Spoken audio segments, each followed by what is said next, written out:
The world's most expensive material costs $62 trillion per gram. But why? What if I told you there's something on this planet so expensive that even billionaires couldn't afford it? No, it's not some ultra-rare diamond, a piece of moon rock, or even an artifact from an ancient civilization.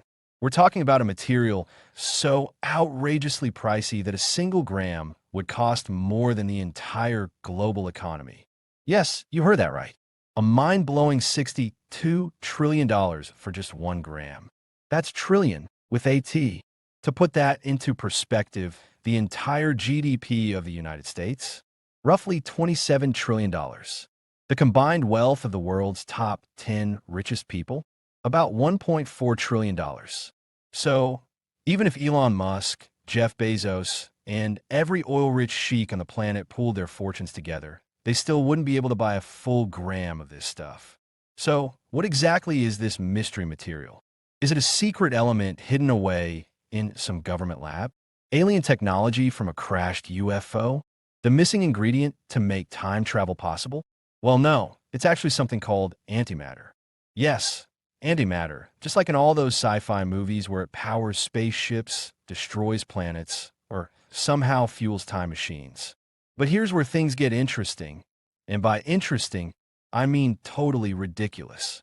Antimatter is the most expensive substance on Earth because, well, we can't just dig it up or manufacture it in bulk.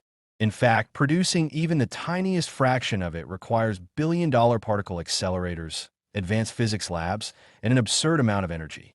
In other words, it's ridiculously difficult to create, even harder to store, and practically impossible to use for anything practical right now. Yet, scientists claim that if we could figure out how to harness antimatter, it could revolutionize energy, space travel, and even medical treatments. But it's $62 trillion per gram? Yeah, good luck funding that project. So, why is it so expensive? And if it's so hard to produce, will we ever see a future where antimatter actually becomes useful? Or is this just another case of science flexing its muscles while the rest of us wonder why we still don't have flying cars? Let's break it all down. Antimatter. The $62 trillion per gram enigma. Science or science fiction? So we've established that antimatter is the priciest substance in existence, with a staggering price tag of $62 trillion per gram. But how did we arrive at this astronomical figure? Is it grounded in reality, or is it just another sensational headline designed to make our jaws drop? Let's dive into the numbers, the science, and the skepticism surrounding this enigmatic material. The origins of the $62 trillion estimate. The oft-quoted $62 trillion per gram figure traces back to a 1999 estimate by NASA scientist Harold Garish. He calculated this mind-boggling cost based on the production capabilities and energy requirements of that time. But hold on a second. 1999 was over 2 decades ago. In the fast-paced world of science and technology, that's practically the Stone Age. So, why are we still clinging to this outdated estimate? Could it be that updating the number would make for less sensational headlines? Let's dig deeper. The science and economics of antimatter production. Antimatter isn't something you can mine or bottle from a mystical spring. It's produced in minuscule amounts using particle accelerators, like those at CERN. These machines slam particles together at near-light speeds, occasionally producing antiparticles in the process. Sounds straightforward, right? Well, not exactly. The production of antimatter is an incredibly inefficient and costly process. According to CERN, producing just 1 nanogram, that's 1/1000th of a gram, of antimatter would take about 100 million billion, 10 to the power of 17 collisions. To put that into perspective, at this rate, producing a single gram of antimatter would require energy equivalent to the annual consumption of the entire planet. And you thought your electricity bill was high. Inflation, technological advances, and current estimates. Given the advancements in technology and inflation over the past 2 decades, one would expect the cost of antimatter production to have changed. However, more recent estimates suggest that the cost is even higher than Garish's 1999 figure. Some sources claim that producing 1 gram of antimatter would cost around $2,700 trillion. Wait, what? $2,700 trillion? That's over 40 times higher than the original $62 trillion estimate. So which is it? $62 trillion or $2,700 trillion? Or is this just a case of pick a ridiculously large number and run with it? The storage dilemma. Where do you keep the unkeepable? Assuming we somehow manage to produce a significant amount of antimatter without bankrupting the planet, where do we store it? Antimatter annihilates upon contact with regular matter, releasing a burst of energy. This means it can't be stored in any conventional container. Scientists have devised ingenious methods to trap antimatter using magnetic and electric fields in devices called pinning traps. These traps suspend charged particles in a vacuum, preventing them from coming into contact with matter. But scaling this up to store even a microgram of antimatter? That's a challenge that makes climbing Everest look like a walk in the park. Practical applications: powering starships or just pipe dreams. Science fiction loves to tout antimatter as the ultimate energy source, capable of powering starships and providing limitless clean energy. In theory, when matter and antimatter collide, they annihilate each other, converting their mass entirely into energy, as described by Einstein's equation, E equals mc squared. This means that a tiny amount of antimatter could produce an enormous amount of energy. However, given the current production costs and storage challenges, using antimatter as a practical energy source remains firmly in the realm of fiction. It's like dreaming of fueling your car with unicorn tears. Magical, but not feasible. The skeptical take: are we chasing unicorns? While the science behind antimatter is fascinating, it's essential to approach these astronomical cost estimates with a healthy dose of skepticism. The figures often cited are based on theoretical calculations and outdated data. Moreover, they don't account for potential future breakthroughs that could revolutionize antimatter production and storage. In reality, antimatter research is invaluable for understanding the fundamental laws of physics and the origins of our universe. But as for becoming a mainstream energy source or a commodity traded on the stock market, let's not hold our breath. Conclusion: a marvel of physics, not of finance. Antimatter captivates our imagination and challenges our understanding of reality. While it's intriguing to ponder its potential applications and staggering costs, it's crucial to separate scientific fact from sensationalism. For now, antimatter remains a marvel of physics, a testament to human curiosity and ingenuity, but not the next gold rush. So, the next time you hear about the $62 trillion per gram price tag, remember to take it with a grain of salt, which, thankfully, doesn't cost a fortune. All right, folks, let's talk about antimatter propulsion, the supposed holy grail of future space travel. Sound awesome, right? Warp speed dreams, interstellar road trips, and finally fulfilling the childhood fantasy of cruising through the cosmos like some sci-fi hero. But as always, let's slow down and ask the real questions.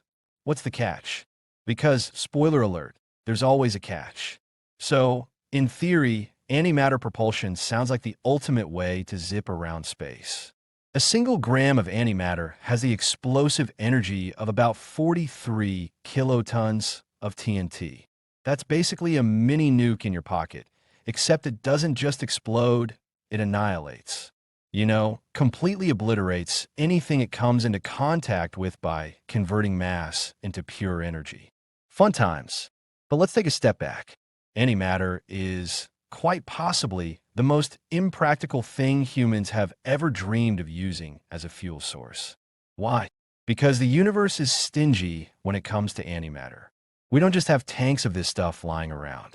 In fact, producing antimatter is like trying to farm unicorn tears. Expensive, time-consuming, and wildly inefficient. The current cost of producing just 1 gram of antimatter? Oh, just a casual $62.5 trillion. That's trillion with a T. So, unless you've got Jeff Bezos, Elon Musk, and every other billionaire in a group chat willing to foot the bill, Antimatter fuel isn't happening anytime soon. And let's talk about containment, shall we? Antimatter doesn't like normal matter. In fact, it hates it with a passion. The moment the two touch, they annihilate each other. That means you can't just dump antimatter in a metal fuel tank like you would with regular old rocket fuel. Instead, we need a way to trap it using magnetic fields in a vacuum, keeping it completely isolated from, well, everything. One tiny containment failure, and your ship isn't limping home, it's vaporized.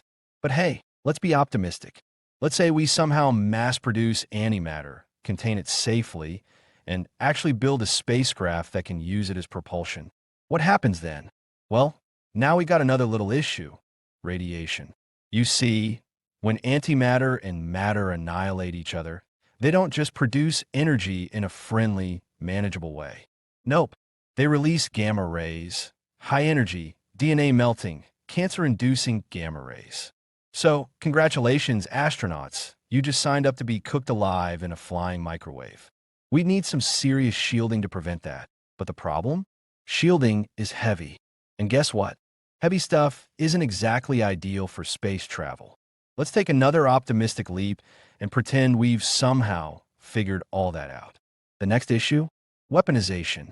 Because let's be real, humans can't have nice things without immediately trying to turn them into weapons. An antimatter-powered ship is, by default, a flying bomb. If even a tiny fraction of its antimatter containment fails, you don't just have a malfunction. You have an explosion that makes nuclear warheads look like firecrackers. So imagine what happens if one of these antimatter drives gets hit by a stray space rock. Or worse, falls into the hands of, say, a government with less than peaceful intentions. The result? The first interstellar arms race, where nations aren't just worried about missile defense, but literal planet-wiping weapons. Sleep tight. So let's review. Antimatter propulsion is wildly expensive, extremely dangerous, hard to contain, emits lethal radiation, and is one tiny mistake away from becoming an apocalyptic weapon. And yet, some people still think it's the future of space travel. Sure, if by future, they mean wildly unrealistic sci-fi concept that won't happen for centuries, if ever. Now, don't get me wrong, the idea of antimatter propulsion is undeniably cool. The physics behind it, fascinating, but practical? Not in the slightest. For now, maybe let's focus on getting back to the moon, building a functional Mars colony, and not turning space into a giant minefield of doomsday bombs. One step at a time, people. So what do you think? Is antimatter propulsion the key to the future, or just another shiny but impractical dream? Let me know in the comments. Just try not to annihilate each other down there. And as always, stay skeptical, stay curious, and maybe don't volunteer for the first antimatter-fueled mission unless you enjoy gambling with reality itself. The grand finale of our deep dive into antimatter propulsion. All right, space enthusiasts, skeptics, and everyone in between, welcome to the grand finale of our deep dive into antimatter propulsion. We've looked at the promises, we've ripped apart the pitfalls, and now it's time for the ultimate showdown: reality versus sci-fi dreams. So, strap in, because this is where we bring it all together. Let's start with the dreamers, the optimists who see antimatter propulsion as the key to interstellar travel. On paper, their argument makes a lot of sense. If you want to go big in space, you need efficiency, and boy, does antimatter deliver. One tiny speck of this exotic fuel holds an astronomical amount of energy, capable of pushing a spacecraft faster than anything we've ever built. Forget slow-burning chemical rockets. This is the fast lane to the stars. The science checks out too. When antimatter meets matter, they annihilate each other in a spectacular release of pure energy. No wasted mass, no lingering pollutants, just raw propulsion potential. And if we could harness this reaction safely, humanity could take an express ride across the solar system, maybe even beyond. Imagine reaching Mars in mere weeks instead of months, or exploring distant star systems within a human lifetime.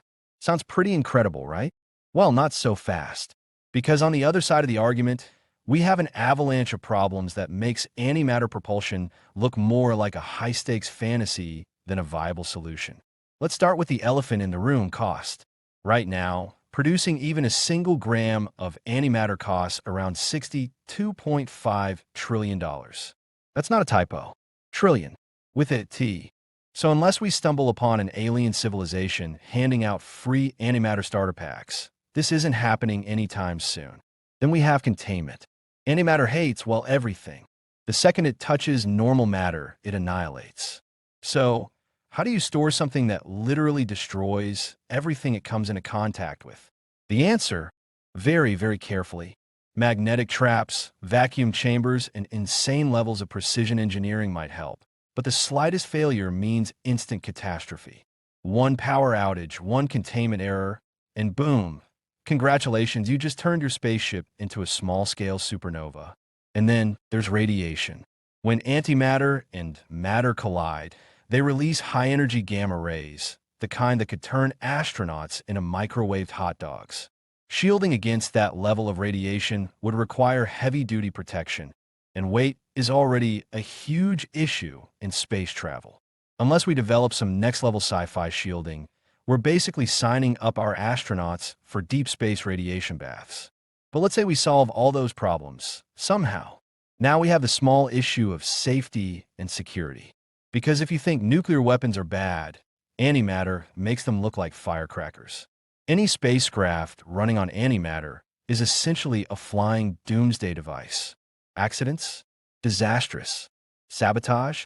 Apocalyptic. Weaponization? Practically inevitable.